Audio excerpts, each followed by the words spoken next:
Today we are going to grade the NFC North draft picks. In the 2025 NFL draft, the NFC North did not have the most draft capital, but they certainly were positioned to make a couple of big moves. Welcome back to the show, Blitz with Blender. I am Josh Blender, and we are going to have a whole bunch of fun talking about the Chicago Bears and a couple of their division rivals. So to start off, the Green Bay Packers. Look, this was a team that wanted to go with a bang when they were selecting with pick number 23 of the first round. Had not taken a wide receiver in over 20 years of the first round of the draft. Had not taken two wide receivers with two picks in the first three rounds ever before, and they did exactly that. They took Matthew Golden out of Texas, and they are going to love him over there. They've been lacking the dynamic deep threat. They've been lacking a true wide receiver number one the last couple of seasons without Davante Adams, so they get their true number one with Golden and being able to compete with the likes of Jaden Reed, Christian Watson, Romeo Doubs, and Tavian Wicks, and all those guys for targets with Jordan Love. In the second round, Anthony Belton was a little bit of a surprise there, but they're going size. You just can see what Green Bay is doing. They're making a commitment that we're going size and speed. That was the theme of this draft for them. He's 6'6", 335 pounds out of NC State, and they got better, and we'll see where he's able to contribute exactly.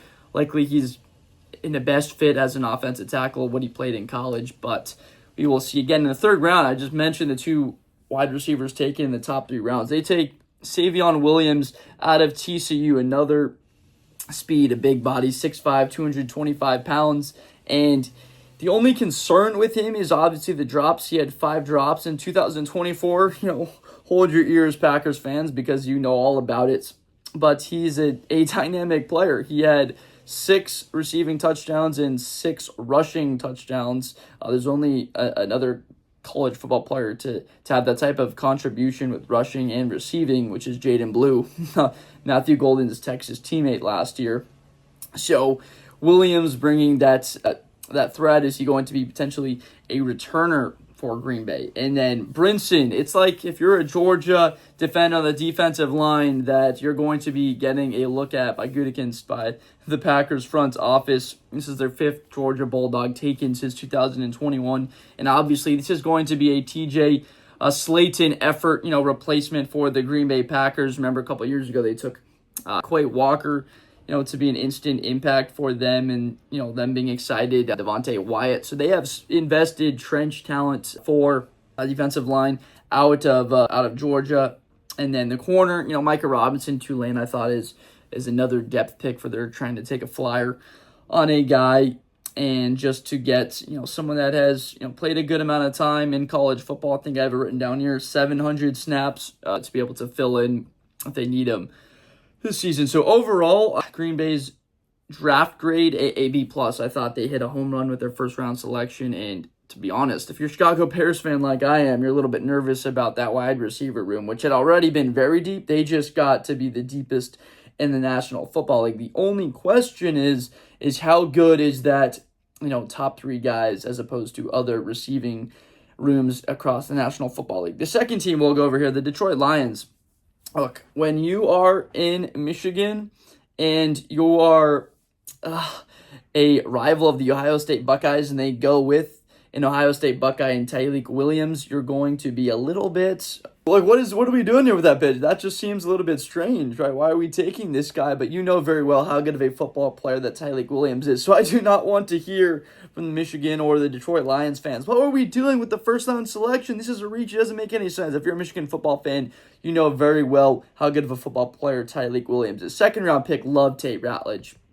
He's going to put his nose in there and hit you with his hands. He's a fierce run blocker and has been for the Dogs in the interior of that offensive line, second rounder. And then they went with speed. Isaac Tisslaw, he tested the highest in athleticism at the combine with a great vertical right around 11. Right around 40 with a broad jump right around 11 with a 40 in the low 4.4s. So getting him in the third round. They don't really have, like Khalif Layman, do they have that third wide receiver pairing with Amon-Ra and Jamison Williams in Laporta? Where's that third wide receiver threat on the outside? That's becoming the big theme now. We're going to talk about the Bears in a second. Is teams wanting to be 3 deep at wide receiver with the transition to having dynamic receiver rooms. They went later on with Miles Frazier, the guard out of LSU. There was a pretty crazy statistic here from ESPN that Frazier's only allowed 3 pressures in about 1,000 pass blocking plays,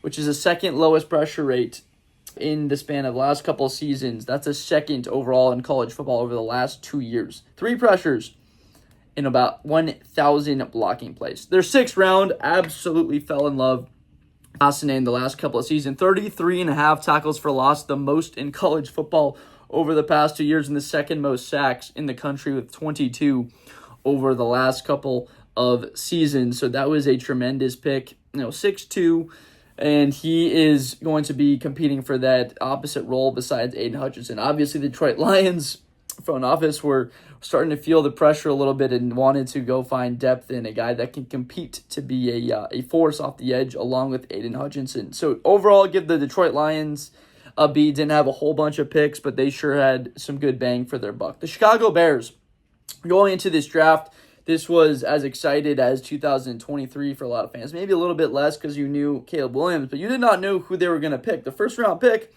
wasn't all that exciting because you know what direction they were going to take in 2024 and take Caleb. The Roma Dunze pick was incredible, and then they didn't even have a second rounder last year. This year, the draft really did not bounce the Bears' way at all in the first couple of rounds. I mean, the start of day 1, the start of day 2, and the start of day 3, because Ashton Genty was off the board and Omarion Hanson would have been too much of a reach. Mason Graham was off the board for them, Kelvin Banks. So they go with the tight end, Colston Loveland, and you know that they must have had him higher on the board, and Tyler Warren. So very much so like that pick. And then it's the start of the second round, and you see Quinshon Judkins, Treveyon Henderson are available when you're getting to the Cleveland Browns picking at pick 36. So, for me as a Bears fan, I was crossing my fingers that one of them doesn't get taken the next few picks. Cleveland ends up taking Judkins at 36, and then New England takes Henderson with pick 38. So there's no elite running back anymore in the draft, and so you're thinking about, oh man, Will Johnson's still available, maybe Mike Green, and the Bears go with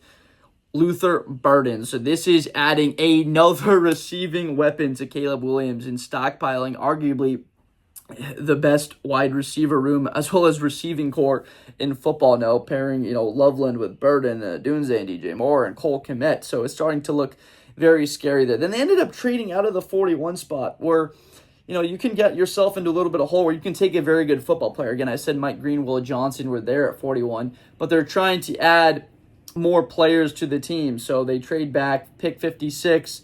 They take Ozzie Trapillo, the offensive tackle, pick 62. There's Shamar Turner, the interior defensive lineman. Obviously, that's going to be an interior position with Grady Jarrett to be able to mentor him a little bit, and he's going to get plenty of playing time.